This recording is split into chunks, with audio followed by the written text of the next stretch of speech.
Hello and welcome दोस्तों, स्वागत है आपका हमारे यूट्यूब चैनल में। दोस्तों आज की इस वीडियो में हम बात करने वाले हैं बीए सेकेंड ईयर के समाज शास्त्र के सेकंड पेपर के एक मोस्ट इंपॉर्टेंट क्वेश्चन, जो कि व्यक्तिगत विघटन के प्रमुख कारणों की विवेचना कीजिए, उसकी परिभाषा दीजिए। ये क्वेश्चन प्रीवियस ईयर एग्जाम में कई बार पूछा जा चुका है, जैसे कि DTU 2015-16, 2010-20 और सिद्धार्थ यूनिवर्सिटी 2017 में भी ये क्वेश्चन काफ़ी बार पूछा जा चुका है। तो आप समझ सकते हैं कि ये काफ़ी इंपॉर्टेंट क्वेश्चन है। तो इस वीडियो में हम इस क्वेश्चन का उत्तर जानेंगे और समझने की कोशिश करेंगे कि व्यक्तिगत विघटन होता क्या है। अगर आप इसे अच्छी तरह से समझ लेते हैं तो आपको याद करने की ज़रूरत नहीं है, आप आसानी से जाके एग्जाम में समझने के बाद लिख सकते हैं। तो चलिए वीडियो शुरू करते हैं और देखते हैं व्यक्ति विघटन का अर्थ एवं परिभाषा क्या है। यहाँ पे दिया है, समाज प्रत्येक व्यक्ति से यह आशा करता है कि वह व्यवहार के मान्य प्रतिमानों के अनुसार आचरण करेगा, लेकिन जब वह ऐसा नहीं कर पाता तो उसमें निराशा, द्वेष, हिंसा एवं अपराधी प्रवृत्ति विकसित हो जाती है। यह स्थिति व्यक्ति विघटन को व्यक्त करती है।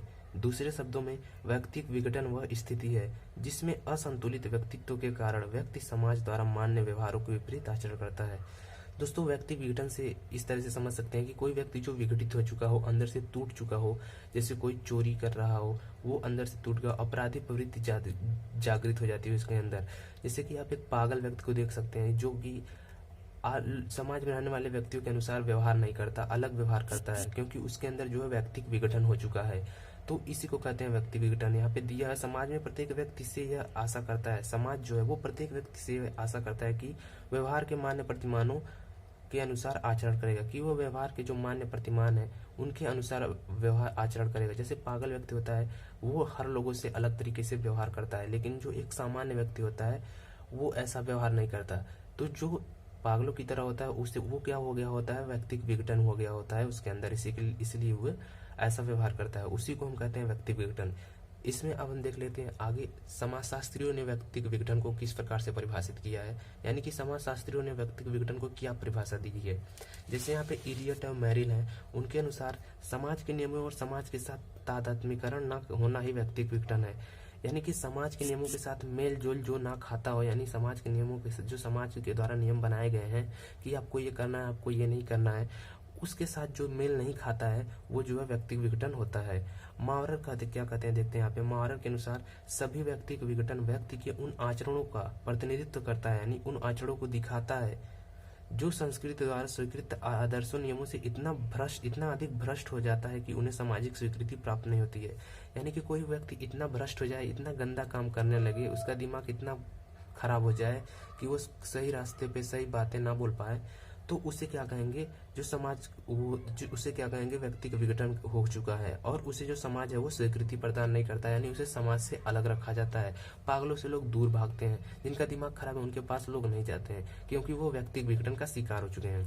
आगे देखते हैं, एक अर्थ समाजशास्त्री और कहते हैं लेमट जो है, लेमट के अनुसार व्यक्तिगत विघटन वह दशा अथवा प्रक्रिया है जिसमें व्यक्ति के व्यवहार उसकी मुख्य भूमिका के अनुरूप नहीं रहते हैं। देखिए अब क्या कह रहा है कि मुख्य भूमिका, यानी कि अगर आप एक आदमी हैं तो आप आदमी की तरह व्यवहार करना चाहिए, लेकिन जो आदमी व्यक्तिगत विघटन का शिकार हो चुका होता है वो क्या करता है, जानवरों की तरह व्यवहार करने लगता है, वो कुछ भी खाने लगता है, कुछ भी पीने लगता है, कपड़े नहीं सही से पहनता है। तो क्या कह रहे हैं कि लेमट क्या कहते हैं, व्यक्तिगत विघटन वह दशा अथवा प्रक्रिया है जिसमें व्यक्ति के व्यवहार उसकी मुख्य भूमिका के अनुरूप नहीं रहते हैं। यानी कि जो एक आदमी साधारण आदमी होता है उस तरह से उसका व्यवहार नहीं रहता है, बल्कि अपनी भूमिका के चुनाव में वह अनेक भ्रमों और संघर्षों का सामना करने लगता है। उसे अपनी भूमिका का चुनाव नहीं करना आता, जिसके कारण वह अनेक भ्रमों और संघर्षों का सामना करने लगता है। ये थे 3 समाजशास्त्रियों की जो परिभाषाएं हैं व्यक्तिगत विघटन के ऊपर। इसमें से एक या दो आप एग्जाम में जरूर लिखें, जिससे कि एग्जामिनर के ऊपर ये प्रभाव पड़े कि आप व्यक्तिगत विघटन को अच्छी तरह समझते हैं और आपने समाजशास्त्रियों को भी दर्जा दिया है, जिससे वो आपको अधिक से अधिक नंबर देगा। आगे देखते हैं, उपयुक्त परिभाषाओं के आधार पर निष्कर्ष ज्ञापित किया जा सकता है, यानी कि निष्कर्ष निकलता है असंतुलित व असमायोजित स्थिति नहीं निकलता है कि व्यक्तिगत विघटन। हम एक लाइन आगे चले गए लेकिन फिर से वापस आ जाते हैं। उपयुक्त परिभाषाओं के आधार पर निष्कर्ष ज्ञापित किया जा सकता है कि व्यक्तिगत विघटन व्यक्ति के व्यक्तित्व की वह असंतुलित व असमायोजित स्थिति है, यानी जो समायोजित नहीं होता है वो असमायोजित हो जाता है और असंतुलित हो जाता है। एक पागल व्यक्ति के मन के अंदर, एक पागल व्यक्ति के ऊपर अपना ही संतुलन नहीं होता है, वो संतुलन खो बैठता है, इसलिए उसे व्यक्तिगत विघटन का शिकार मानते हैं और उसे समाज में अनुमति नहीं होती है रहने की। जहाँ पे बहुत सारे साधारण आदमी है वहाँ एक पागल आ जाए तो भगदड़ मच जाती है। इसलिए जब किसी व्यक्ति में असंतुलित व असमायोजित स्थिति होती है तो व्यक्ति विघटन होता है। जिसमें व्यक्ति समाज व संस्कृति द्वारा स्वीकृत आदर्श मानकों के अनुसार व्यवहार नहीं कर पाता। एक पागल व्यक्ति को आप कोई भी बात बोलेंगे तो वो उसके अनुसार उसके अनुरूप काम नहीं करेगा। वही यहाँ पे लिखा गया है कि जो व्यक्ति होता है, जो पागल व्यक्ति, वह समाज वह संस्कृति द्वारा स्वीकृत, यानी कि जो समाज और संस्कृति ने स्वीकृत दिया है कि आपको इस आदर्श पे रहना है, चलना है, इस आदर्श के अनुसार व्यवहार करना है, उस प्रकार से वो व्यवहार नहीं कर पाता है। अस्त उसका जीवन संगठन इतना अस्त व्यस्त हो जाता है कि वह तत्कालीन सामाजिक परिस्थितियों से सामंजस्य स्थापित नहीं कर पाता। यानी कि जो उसका जीवन संगठन वह इतना अस्त व्यस्त हो जाता है, वो इतना बेकार आदमी बन जाता है, इतना पागल हो जाता है, उसका दिमाग नहीं काम करता कि वह तत्कालीन जो तत्काल में सामाजिक परिस्थितियां हैं उनमें सामंजस्य यानी मेल जोल नहीं बैठा पाता है। तो यहाँ तक हमने देख लिया कि व्यक्तिक विघटन का अर्थ एवं परिभाषा, जो कि 3 समाजशास्त्रियों इलियट और मैरुल के अनुसार, मारर के अनुसार और स्लेमर्ट के अनुसार, और खुद हमने एक नॉर्मली परिभाषा जो हमें समझ में आनी चाहिए कि व्यक्तिक विघटन जो है व्यक्ति के व्यवहार में असंतुलन और असमायोजन पैदा होने के कारण होता है। यानी कि जब व्यक्ति असंतुलित हो जाता है तो वह व्यक्तिक विघटन का कारण होता है। तो उम्मीद करता हूँ आपको व्यक्तिक विघटन का अर्थ और परिभाषा समझ में आ गया होगा। अब आगे हम चलते हैं, देखते हैं इसका कारण। व्यक्तिक विघटन के कारण। व्यक्तिक विघटन के निम्नलिखित कारण उत्तरदायी हैं। दोस्तों आपको बता दूं कि व्यक्तिक विघटन के कुछ ही कारण नहीं है, बहुत सारे कारण हैं व्यक्ति के विघटन करने के लिए। उनमें से जो महत्वपूर्ण कारण है उनको यहाँ पे लिखा गया है, जिसको आप अपने एग्जाम में समझकर लिख के आए, जिससे कि आपको अच्छे से अच्छे नंबर मिल सके। जैसे कि यहाँ पे पहला कारण दिया हुआ है पारिवारिक वातावरण। जो परिवार का वातावरण होता है वो किस प्रकार से व्यक्तिक विघटन को जन्म देता है। पारिवारिक वातावरण में व्यक्तिक विघटन का कारण बनता है नष्ट परिवार व्यक्तिक विघटन में सहायक सिद्ध होते हैं। यानी कि जो परिवार नष्ट है, भ्रष्ट है, वो व्यक्तिक विघटन में सहायक सिद्ध होते हैं, यानी व्यक्तिक विघटन को जन्म देते हैं। परिवार का कार्य व्यक्ति में सामाजिक गुणों को विकसित करना है। पारिवारिक वातावरण का प्रभाव व्यक्ति पर सबसे अधिक पड़ता है। परिवार ही उसे सामाजिक प्राणी बनाता है। नष्ट एवं अनैतिक परिवार का वातावरण व्यक्तिक विघटन का कारण बनता है। मद्यपान, बाल अपराध एवं वेश्यावृत्ति का कारण पारिवारिक ही है। पारिवारिक तनाव के कारण भी व्यक्तित्व विघटित के रूप में विकसित होता है। तो यहाँ पे पारिवारिक वातावरण जो होता है वो व्यक्ति विघटन का बहुत बड़ा कारण है, क्योंकि अगर आपका कोई परिवार है, यानी कि किसी का भी कोई परिवार है, उसमें उसे चोरी, मद्यपान यानी कि शराब पीने के लिए बाल अपराध किए जाते हैं, वेश्यावृत्ति की जाती है, तो इस प्रकार से समाज व्यक्तिगत विघटन जो है जन्म लेता है। इन चीज़ों को अगर ना किया जाए सही डायरेक्शन में, यानी सही दिशा में, जो भी बालक है, बच्चा है, उसको सही दिशा दिखाई जाए और पारिवारिक तनाव ना हो किसी के ऊपर, तो व्यक्तित्व विघटन नहीं होता है, यानी व्यक्ति विघटित नहीं होता है, पागल नहीं होता है। कुछ ना कुछ कारण जरूर होते हैं परिवार के, जिसके कारण कोई व्यक्ति पागल हो जाता है, या शराब पीने लगता है, या बाल अपराध करता है, या कोई स्त्री वेश्यावृत्ति करती है। इस कारण से पारिवारिक वातावरण एक बहुत ही इंपॉर्टेंट कारण हो जाता है व्यक्तिगत विघटन का जन्म देने के लिए। इसके आगे देखते हैं दोषपूर्ण शिक्षा पद्धति किस प्रकार से व्यक्तिगत विघटन को जन्म देती है। वर्तमान में समाज में दोषपूर्ण शिक्षा के कारण भी व्यक्तिगत विघटन की पृष्ठभूमि तैयार होती है। इसके कारण विद्यार्थी वर्ग दिशाहीन होकर समाज विरोधी कार्य में संलग्न हो जाते हैं। दोस्तों जो समाज में शिक्षा दी जा रही है उसमें अगर दोष उत्पन्न हो जाए, यानी कि उसमें सही से शिक्षा ना दी जाए, तो जो समाज के युवा हैं, विद्यार्थी वर्ग हैं, वो दिशाहीन हो जाते हैं। उन्हें पढ़ाई से कोई मतलब नहीं रहता, उन्हें अनुशासन से कोई मतलब नहीं रहता, और वो समाज के विरोध के कार्य में संलग्न हो जाते हैं, एवं उनके व्यक्तित्व का विघटन आरंभ हो जाता है। जब कोई समाज के विरोध करेगा, समाज में किसी का भी विरोध करेगा, तो वो जो व्यक्तित्व विघटन उसका आरंभ हो जाएगा। लोग उसे गलत कहने लगेंगे, यानी कि वो समाज के नियमों का पालन नहीं कर रहा है। इसके आगे देखते हैं एवं उनके व्यक्तित्व का विघटन आरंभ हो जाता है। बुरी संगत के कारण अनेक विद्यार्थी बाल अपराधी बनते हैं। जो छोटे बच्चे अपराध करते हैं, चोरी करते हैं, या फिर मद्यपान यानी शराब पीने लगते हैं, और से नशे करने लगते हैं, गलत रास्तों पे चले जाते हैं, वो दोषपूर्ण शिक्षा पद्धति के कारण ही होता है कि उनमें शिक्षा नहीं दी जाती और वो गलत काम करने लगते हैं, और जो कि व्यक्तिगत विघटन का जन्म देता है। शिक्षित बेकारों को अब नौकरी नहीं मिलती तो विवश होकर अपराधी कार्यों को करता है। जो शिक्षित हैं, पढ़े लिखे हैं, उनको नौकरी नहीं मिलती, कोई काम धंधा नहीं मिलता। उन्होंने पढ़ा ही इसलिए है कि उन्हें कोई काम धंधा मिले, लेकिन जिनको काम धंधा नहीं मिलता वो मजबूरन गलत कामों को तरफ हाथ बढ़ा देते हैं। कोई शराब पीने लगता है, कोई जुआ खेलने लगता है, जिनमें कि उन्हें काफ़ी हानि होती है, जो व्यक्तिगत विघटन का एक कारण है। तो दोषपूर्ण शिक्षा पद्धति भी व्यक्तिगत विघटन को इस तरह से प्रभावित करती है। निर्धनता एवं बेकारी। आगे हम देखते हैं निर्धनता एवं बेकारी किस प्रकार से व्यक्तिगत विघटन को जन्म देती है। निर्धनता एवं बेकारी की स्थिति व्यक्ति को समाज विरोधी व्यवहार के लिए प्रेरित करती है। अगर कोई व्यक्ति गरीब है तो वो समाज में सही से नहीं रहता और वो दूसरों से जलता है, यानी कि गरीब व्यक्ति जो होता है वो परेशान रहता है और किसी से भी वो अच्छी तरह से सामंजस्य मेलजोल नहीं बना पाता, क्योंकि वो अपने में ही परेशान है। एवं बेकारी यानी कि बेरोजगारी, जो बेकार में पड़े हुए हैं व्यक्ति जो हैं वो भी जो निर्धनता में बेकारी है उसी के कारण व्यक्तित्व विघटन जन्म लेता है। बेकारी यानी कि आप समझ ही सकते हैं कि कोई व्यक्ति बेकार पड़ा हुआ है, बेरोजगार पड़ा हुआ है, वो कोई काम नहीं करेगा तो वो क्या करेगा, गलत काम करेगा। व्यक्ति को समाज विरोधी व्यवहार के लिए प्रेरित करेगा, यानी कि व्यक्ति को समाज विरोधी व्यवहार करने लगता है। निर्धनता के कारण यानी गरीबी के कारण अपराध, वेश्यावृत्ति की प्रवृत्तियां विकसित होती हैं। यानी जो गरीब है वो जब देखता है कि मैं गरीब हूँ, उसे खाने को नहीं मिलता, उसे पहनने को नहीं मिलता, तो वो चोरी करते हैं, जुआ खेलते हैं, शराब पीते हैं और वेश्यावृत्ति स्त्रियां करने लगती हैं, जिसके कारण व्यक्ति को विघटन जन्म लेता है। आगे देखते हैं, बेकारी के कारण व्यक्ति सदैव चिंतित एवं परेशान रहता है। जो बेकार है व्यक्ति, जो पढ़ा लिखा है और उसे कोई काम नहीं मिल रहा है, वो हमेशा चिंतित रहता है और परेशान रहता है। परिमाण स्वरूप व्यक्ति का व्यक्तित्व असंतुलित हो जाता है, जिसके कारण उसका जो व्यक्तित्व है वो असंतुलित हो जाता है और वो अजीबोगरीब व्यवहार करने लगता है, जिसके कारण व्यक्तित्व विघटन जन्म लेता है। निर्धनता एवं बेकारी नैतिक पतन का कारण बनती हैं। निर्धनता जो और बेकारी जो है वो नैतिकता को हटा देती हैं और इसका पतन करने लगती हैं।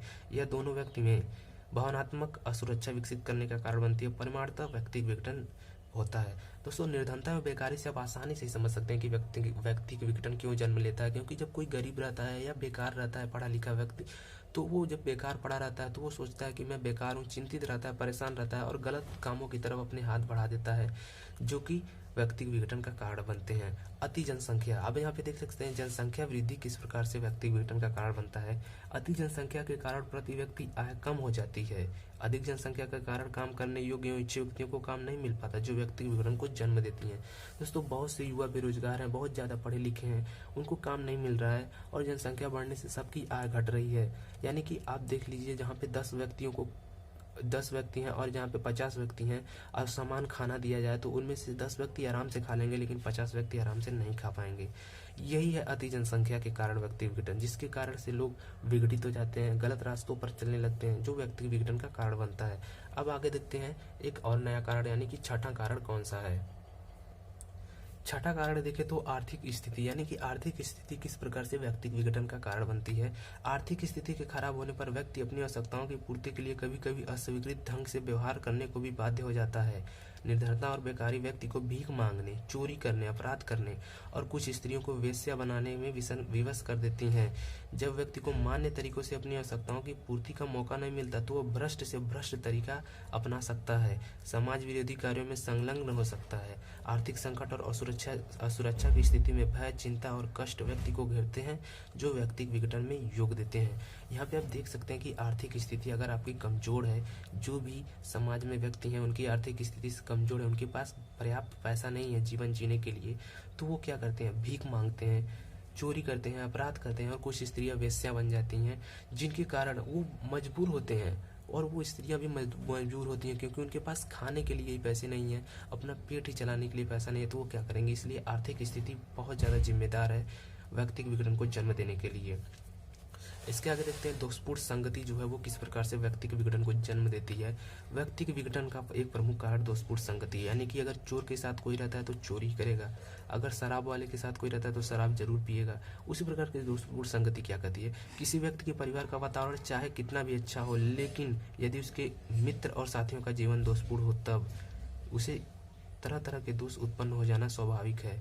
यह देखा गया है कि अधिकांश बाल अपराधी वे बच्चे होते हैं जो आरंभ में ही बुरी संगत में पड़ जाते हैं। यानी दोषपूर्ण संगति बहुत ही बुरी तरह से व्यक्ति के विघटन को जन्म देता है, क्योंकि आपका परिवार कितना भी अच्छा हो, लेकिन अगर आपका संगत जो है बुरा है, यानी कि आपकी संगति में शराब पीने वाले, चोरी करने वाले व्यक्ति हैं, तो आप जरूर न जरूर दोषपूर्ण संगति के शिकार होंगे और व्यक्ति के विघटन को जन्म देंगे। इस प्रकार से दोषपूर्ण संगति भी व्यक्ति विघटन को जन्म देता है। चलचित्र या सिनेमा, चलचित्र सिनेमा क्या किस प्रकार से व्यक्ति विघटन को जन्म देता है, चलिए देख लेते हैं। चलचित्र या फिल्म भी वर्तमान युग में व्यक्ति के विघटन का प्रमुख कारण है। फिल्मों के कारण बाल अपराध, यौन अपराध एवं अन्य अपराधों को प्रोत्साहन मिलता है। फिल्मों के प्रभाव के कारण कई युवक युवतियों में नायक नायिका बनने की इच्छा जागृत होती है, वे घर से भाग जाते हैं। इसका अंत चोरी, वेश्यावृत्ति में ही होता है। यह प्रवृत्ति व्यक्ति के विघटन का कारण बनती है। चलचित्र या फिल्म, यानी जो फिल्में होती हैं उनमें जो आजकल के युवा यानी कि जो व्यक्ति हैं वो फिल्में देखते हैं और जिसके कारण बाल अपराध होता है और तरीके के अपराध करते हैं, चोरी करते हैं, वो सोचते हैं कि मैं बच जाऊंगा, लेकिन नहीं बचते हैं और उसमें लिप्त होते जाते हैं और एक दिन पकड़े जाते हैं, जिसके कारण से वो जेल जाते हैं और व्यक्ति विघटन को जन्म देते हैं। और कुछ जो लड़कियां होती हैं वो मूवीज देखते हैं और घर से भाग जाते हैं अपने आप को हीरो हीरोइन बनने के चक्कर में, यानी नायक नायिका बनने के चक्कर में वो घर से निकल जाते हैं और दिल्ली मुंबई भाग जाते हैं। जहाँ पे वो जाते हैं तो उनके पास खाने के ठीक से पैसे नहीं हो पाते हैं, क्योंकि घर पे तो खाना मिल जाता है लेकिन वहाँ कोई फ्री में आपको खाना नहीं देगा। तो उसमें से कुछ लोग चोरी करते हैं और कुछ लोग अपना जिस्म बेच के वेश्यावृत्ति करके अपने जीवन को चलाते हैं। इस तरह से व्यक्ति विघटन हो जाता है। औद्योगिकरण व नगरीकरण। औद्योगिकरण व नगरीकरण किस प्रकार से व्यक्ति विघटन को जन्म देता है? औद्योगिकरण एवं नगरीकरण नामक प्रक्रियाओं ने नगरों में आवास एवं गंदी बस्तियों से संबंधित अनेक समस्याओं को जन्म दिया है। आवास की कमी के कारण लोगों को छोटे गंदे एवं सीलन युक्त मकानों में रहने के लिए बाध्य होना पड़ता है। ऐसे मकानों से युक्त गंदी बस्तियों व्यक्ति के स्वास्थ्य को गिराकर उसकी कार्य क्षमता घटाने में योग देती हैं। ये गंदी बस्तियां जुआ, शराबखोरी, चोरी, बाल अपराधियों, वेश्यावृत्ति आदि के केंद्र होते हैं। आप समझ ही सकते हैं कि जहाँ पे औद्योगिक संस्थान बैठाए जाते हैं, यानी बड़ी बड़ी फैक्ट्रियाँ, कंपनियां बैठाई जाती हैं, वहाँ पे गंदी बस्तियाँ ज़्यादा होती हैं, यानी कि बस्तियाँ बस्ती हैं जिनमें गरीब लोग रहते हैं और उन फैक्ट्रियों में वो काम करते हैं और उन बस्तियों में रहते हैं, जहाँ पे गरीबी की वजह से वह छोटे छोटे घरों में, गंदे घरों में रहते हैं। और ऐसे घरों में रहने के कारण उनकी जो कार्य क्षमता है, व्यक्ति का स्वास्थ्य जो है वो कमजोर हो जाता है। और इन बस्तियों में जुआ होता है, शराबखोरी होती है, चोरी होती है, बाल अपराध होता है, वेश्यावृत्ति होती है, जिस्मों का व्यापार होता है, जिसके कारण व्यक्ति विघटन जन्म लेता है। तो ये थे कुछ महत्वपूर्ण कारण, यानी कि 8 पूरे महत्वपूर्ण कारण थे व्यक्ति विघटन के, जो कि ब्रीफ यानी कि शॉर्ट में हम देख लेते हैं कि व्यक्ति विघटन के 8 कौन से कारण थे। पारिवारिक वातावरण, दोषपूर्ण शिक्षा पद्धति, निर्धनता एवं बेकारी, अति जनसंख्या, आर्थिक स्थिति, दोषपूर्ण संगति, चलचित्र या सिनेमा, औद्योगिकरण एवं नगरीकरण। इसको छुड़ाकर भी और बहुत सारे कारण हैं, लेकिन एग्जाम में ये इतना आपके लिए इनफ होगा लिखना, इतना पर्याप्त होगा लिखना। तो आप ये 8 कारण लिख दें, बाकी आपको छोड़ दें। इतना ज़्यादा कारण आप नहीं लिखेंगे तब भी चलेगा, यानी कि ये 8 कारण काफ़ी इंपॉर्टेंट है, आप इसको समझ लें और जरूर जाके एग्जाम में लिखें। तो ये था व्यक्तिगत विघटन की परिभाषा और उनकी इम्पोर्टेंट कारण, जो कि 8 कारण थे। तो आप इसको अच्छी तरह से 1 या 2 बार वीडियो को पूरा देख लें और समझ लें। और इनके जो मोस्ट इंपॉर्टेंट टॉपिक हैं, पारिवारिक वातावरण, दोषपूर्ण शिक्षा पद्धति, निर्धनता एवं बेकारी, अति जनसंख्या, आर्थिक स्थिति, दोषपूर्ण संगति, चलचित्र या सिनेमा, औद्योगिकरण एवं नगरीकरण, ये 8 पॉइंट आप एकदम दिमाग में रखें। और बीच में आप थोड़ा बना कर भी लिख देंगे, तब भी आपके एग्जामिनर आपको अच्छा खासा नंबर दे देंगे, यानी कि बहुत अच्छा नंबर। ये नहीं कि आप कुछ नंबर मिलेंगे, आपको पूरे नंबर मिलेंगे, क्योंकि आप इसे नॉर्मली अपनी भाषा में भी लिख सकते हैं समझकर। तो उम्मीद करता हूँ आपको वीडियो पसंद आया होगा। वीडियो को लाइक करें और हमारे चैनल को सब्सक्राइब करें ऐसे ही वीडियो पाने के लिए। मिलते हैं आपसे नई वीडियो में, तब तक के लिए धन्यवाद।